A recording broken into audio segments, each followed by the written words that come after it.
Alors, il y a une chose qui transparaît dans les interventions de la rapporteure et du ministre, c'est que, au bout du compte, on ne sait plus en fait quelle est la différence entre des emplois contractuels et des emplois de fonctionnaires.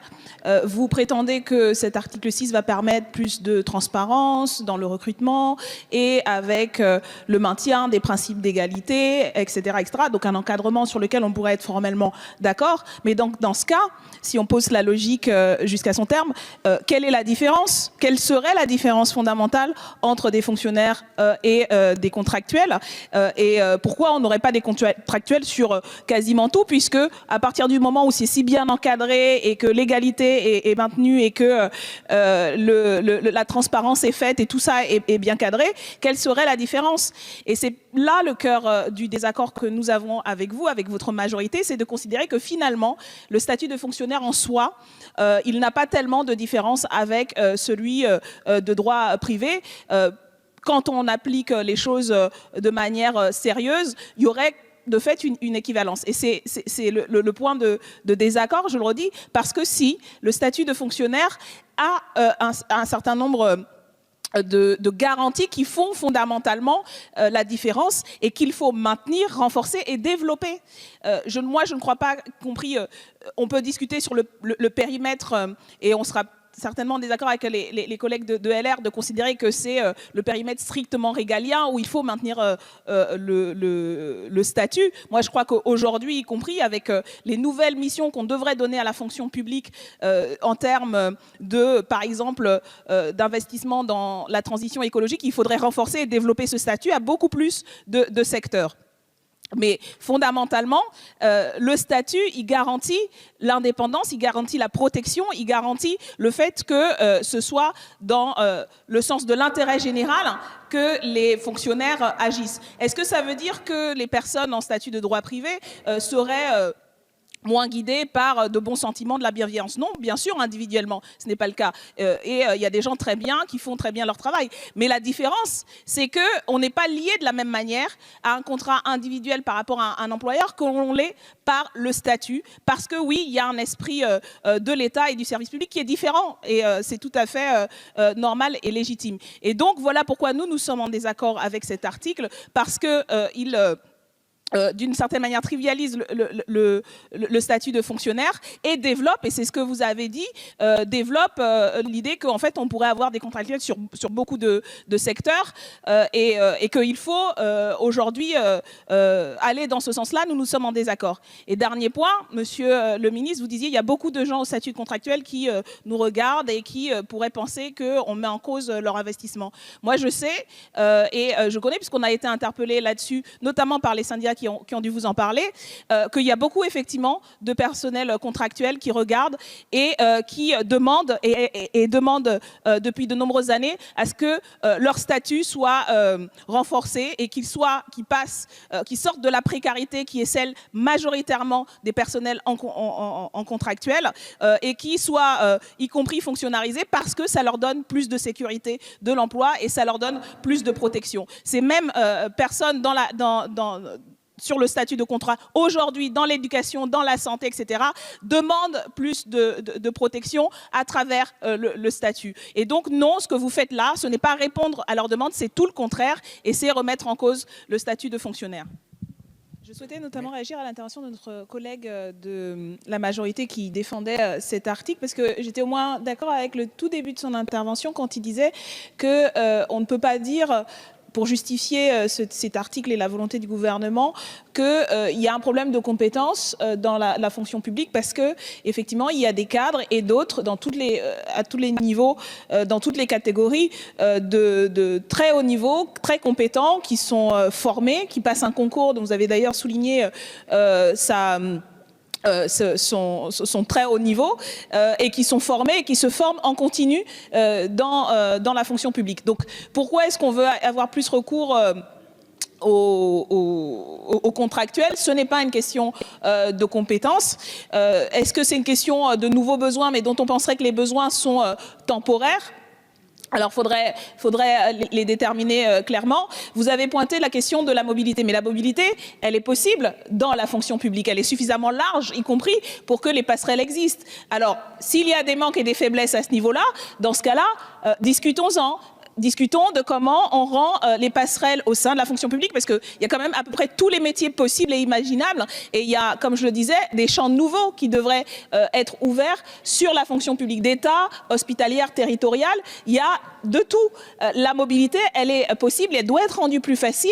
Alors discutons, faisons des textes, que le gouvernement propose des décrets qui faciliteraient la mobilité. Donc, il n'y a pas besoin de contractuels pour permettre la mobilité, ni pour les compétences. Moi, je reviens à ma question, du coup, fondamentalement. Pourquoi est-ce que vous développez plus de postes contractuels, que ce soit dans les catégories C, B ou A, ou les postes de direction, si ce n'est pas parce que vous avez en tête le développement de ces contractuels au détriment du statut que vous voulez réduire? Dans ce cas, il faudrait l'assumer et expliquer en quoi vous considérez que ce statut de contractuel permet les mêmes garanties de défense de l'intérêt général que celui des fonctionnaires, parce que le statut de fonctionnaire, et je crois que l'amendement du rapporteur a été assez éclairant quand il dit qu'il faudrait former les contractuels à une culture du service public. Ben, c'est ça le statut, précisément. Si vous voulez former les contractuels à cette culture, il faudrait leur permettre de devenir des fonctionnaires. Parce que c'est tout l'enjeu justement du statut que d'avoir une culture qui est celui de l'intérêt général, qui est celui de l'ouverture et de l'accès pour tous. Et c'est ça qui fait le sens même du statut, à moins de considérer que il n'y a plus besoin de cela. Il faudrait alors expliquer pourquoi est-ce que contractuel ferait mieux qu'un fonctionnaire en termes de compétences, de mobilité ou de respect de cet esprit. Effectivement, nous sommes au XXIe siècle et nous sommes de celles et ceux qui pensons que plus que jamais, le statut de la fonction publique a sa pertinence et devrait être renforcé pour répondre aux enjeux du XXIe siècle. Nous nous opposons à cet article qui prévoit l'accès à certains des postes auparavant limités au concours, élargis à la voie de recrutement direct par contractualisation et un nouvel accès qui n'entraînerait pas la titularisation des non-fonctionnaires. Nous sommes contre l'extension de cette contractualisation qui est une attaque directe contre le statut de la fonction publique afin de rapprocher cet emploi public des méthodes du privé. Il s'agit d'une casse du statut dans la fonction publique territoriale, les emplois de direction de l'État, la fonction publique hospitalière, alors même que, rappelons-le, les contractuels représentent près de 18% des emplois publics et la règle de droit commun du recours à des fonctionnaires est pourtant garante du bon fonctionnement de la spécificité de l'emploi public, de l'intérêt général. Cela a été dit, de la continuité qui est nécessaire. Et comme je disais tout à l'heure, pour nos collègues qui s'inquiètent de la mobilité, non seulement cette mobilité, elle est déjà possible et elle doit être renforcée dans la fonction publique, mais encore une fois, c'est effectivement un choix de carrière de considérer la fonction publique nécessite une permanence, une continuité qui n'est pas comparable au privé. Et dans ce cas, les gens s'engagent effectivement et il n'y a pas de honte ou de stigmate à porter sur l'engagement de long terme, parce que c'est justement ce dont a besoin un État qui souhaite engager des investissements d'avenir. Nous pensons que la contractualisation a des emplois de direction, donc des emplois de pouvoir décisionnel, et plus particulièrement le flou total sur les modalités de sélection et d'emploi que introduit cet article, menace le principe d'égalité d'accès à la fonction publique qui ne peut être protégé que par le simple ajout de sa mention entre l'avant-projet de la loi et le projet de loi actuel. Cela augmente mécaniquement les risques de népotisme et de conflits d'intérêts, comme l'a dit notre collègue, et non, dans la réalité, ni le statut, ni les contrats n'empêchent cela, on est bien d'accord, mais le statut tel qu'il existe a des garanties beaucoup plus fortes que la contractualisation en la matière. Ces méthodes favorisent, qui plus est, la précarité des agents, et ça, c'est la réalité, ne vous en déplaise, monsieur le ministre, de la majorité, la très grande majorité, et notamment les femmes qui sont sous contrat aujourd'hui dans la fonction publique. à contrario de la protection qu'assure le statut de fonctionnaire.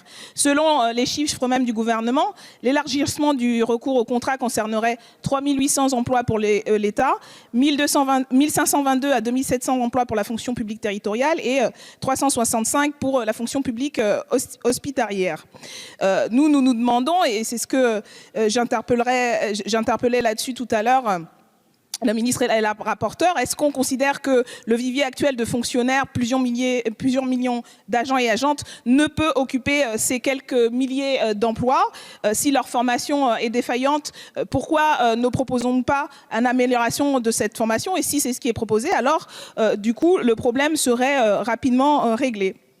Donc, nous sommes en opposition totale à cet article. Nous proposons sa suppression et rappelons que ce projet de loi n'arrive pas comme ça pour répondre simplement à des besoins qui seraient identifiés comme tellement phénoménaux qu'il faut faire ce projet de loi. Ils s'inscrivent dans une stratégie, et vous êtes dans la continuité de celle-ci, de Sarkozy à Hollande et aujourd'hui à Macron, de remise en cause du périmètre de la fonction publique. Et ça montre pour le coup que vous êtes beaucoup plus dans le conservatisme et la réaction que dans l'avenir et le progressisme. De service, les ordonnances travail, d'un an et qui peut aller jusqu'à 6 ans. Tout cela ne nous rend pas droit à la titularisation et même à la CDIisation automatique, comme c'est le cas, par exemple, au bout de 2 CDD de 3 ans. Tout cela traduit, encore une fois, le recul de la volonté du gouvernement de faire reculer le statut.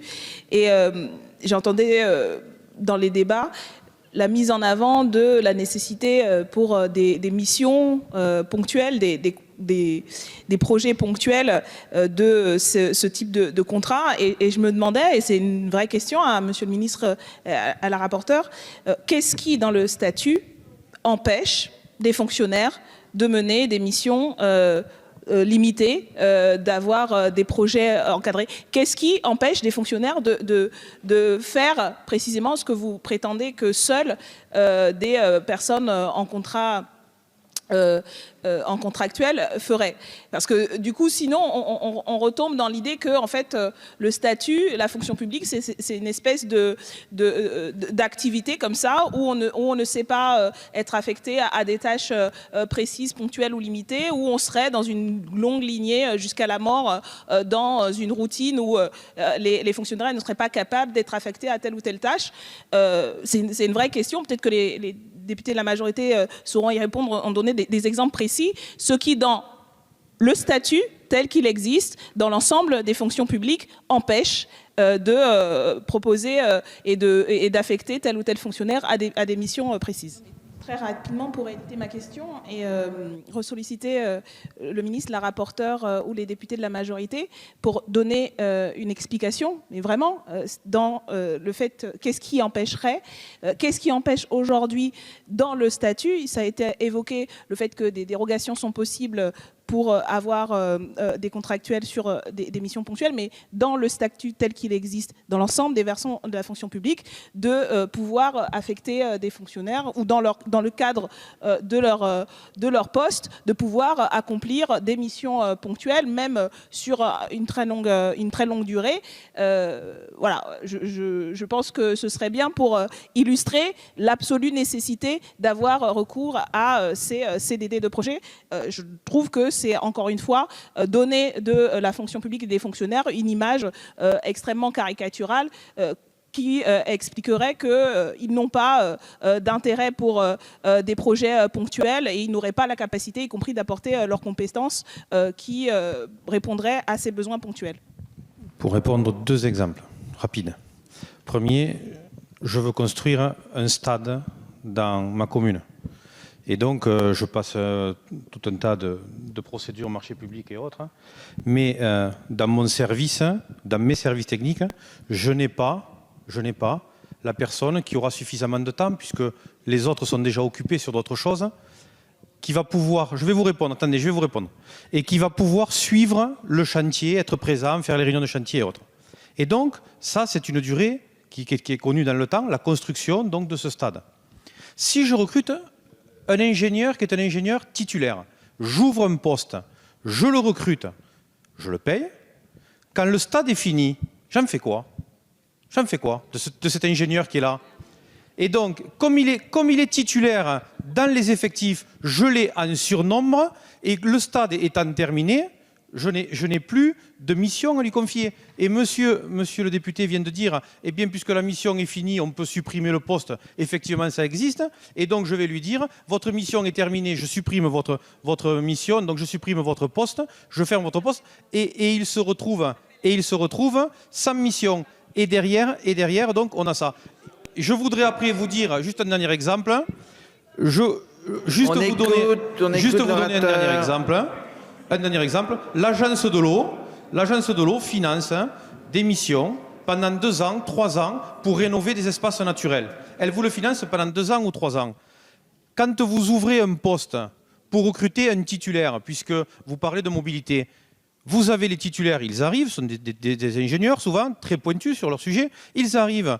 Quand vous leur dites, mais vous savez, c'est que pour 3 ans ou 4 ans, comme ils sont titulaires et qu'ils n'ont pas envie au final de se retrouver avec une perte de poste, vous n'arrivez pas à recruter des gens. Et donc on a véritablement besoin d'avoir ces contrats de projet qui vont permettre de répondre à ces besoins. Et quand vous êtes un praticien des collectivités territoriales, comme nous sommes ici un certain nombre, on sait très bien qu'il y a véritablement besoin de cela, sinon on n'arrive pas à recruter.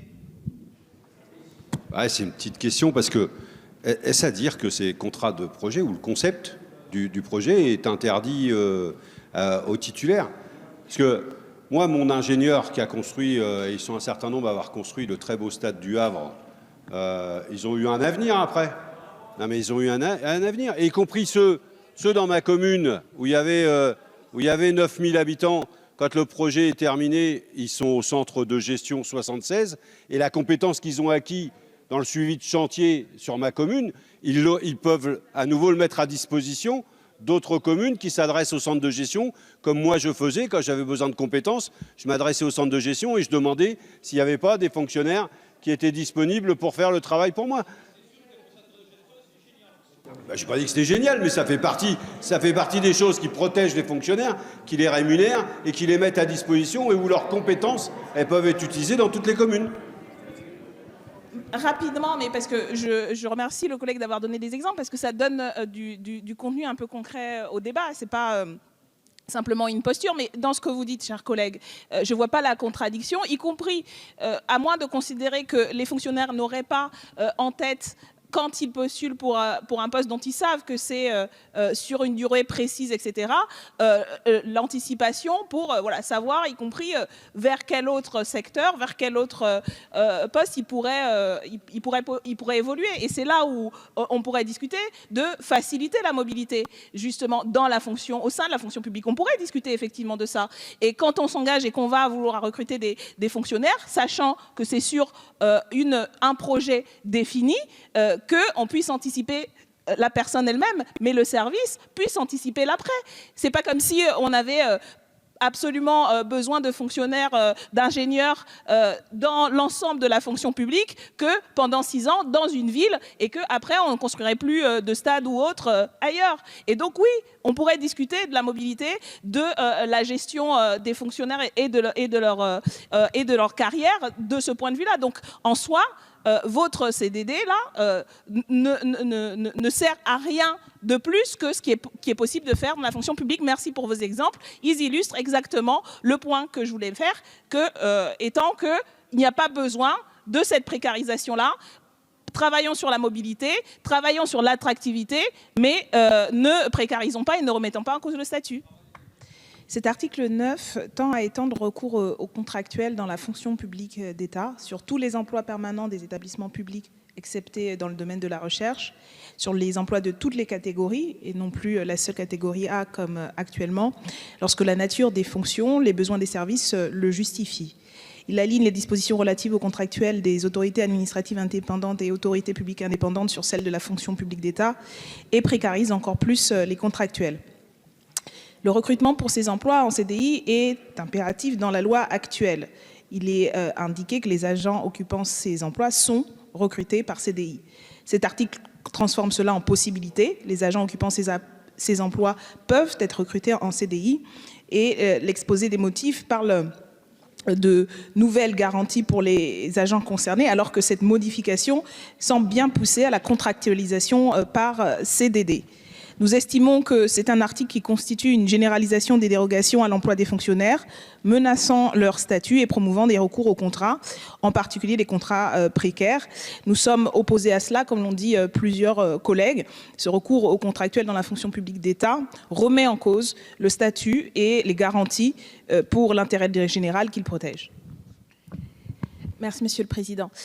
Pour insister sur ce point, je ne crois pas que donner un maximum à ce qui devrait être l'exception soit contraire à la rigidité et à la mobilité dans la fonction publique. Ça a été déjà dit, nous l'avons montré, le statut lui-même permet de pouvoir utiliser les compétences qui sont existantes dans la fonction publique pour répondre à des besoins même ponctuels.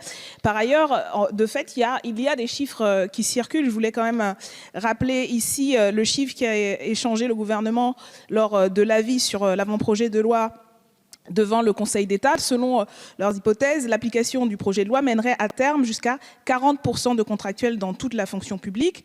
C'est la position qui avait été tenue devant le Conseil d'État par les représentants du gouvernement. Et ce chiffre qui a été évoqué par notre collègue Bernalicis lors des débats de la Commission des lois n'a obtenu aucune réponse, ni confirmation, ni infirmation, ni non plus dans d'autres cadres de la part du secrétaire général de La République En Marche. Donc, à défaut de pouvoir adopter cet amendement qui nous semble être une forme de garantie, puisque nous l'avons dit, on peut avoir besoin particulièrement de contractuels dans la fonction publique, mais il faut le border. Au moins, pouvez-vous infirmer ou confirmer le chiffre de 40%, puisque ce chiffre a été évoqué, et vous pourriez rassurer sur le fait que dans vos calculs et projections, puisque il y en a certainement, vous n'avancez tout de même pas à l'aveugle là-dessus, vous avez considéré que ce n'était pas un chiffre que vous souhaitiez voir advenir pour la fonction publique.